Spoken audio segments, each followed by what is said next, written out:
নমস্কাৰ আপোনালোকে বাৰু ইন্টাৰনেট সেৱা কি মাধ্যমত ব্যৱহাৰ কৰে প্ৰায়বিলাক লোকে মোবাইল ইন্টাৰনেট সেৱাৰ যোগেদি ইন্টাৰনেট সেৱা ব্যৱহাৰ কৰে ভাৰতবৰ্ষত প্ৰকাশিত এক তথ্য অনুসৰি প্ৰায় 95% লোকেই কিন্তু স্মাৰ্টফোনৰ যোগেদি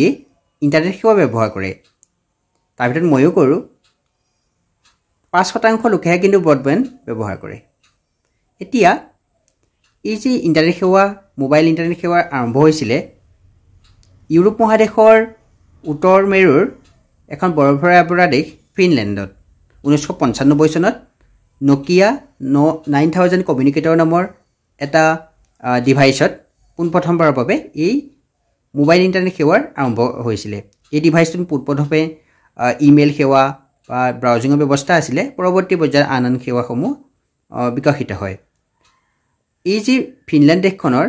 আপোনালোকে জানে যে নোকিয়া মোবাইলৰ সস্তা এই দেশখনে নতুন নতুন মানে টেকনলজি ব্যৱহাৰ কৰে যাৰ ফলত মোবাইল ইন্টাৰনেট স্পীড বৃদ্ধি কৰিবলৈ লয় বৰ্তমান যদি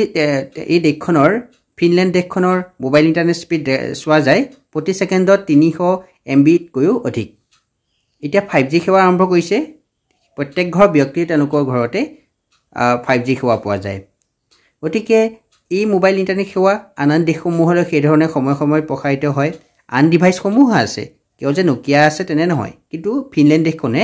এই মোবাইল ইন্টাৰনেট সেৱা প্ৰসাৰৰ ক্ষেত্ৰত যথেষ্ট ভূমিকা লৈছিল আপোনালোকে বাৰু এই যে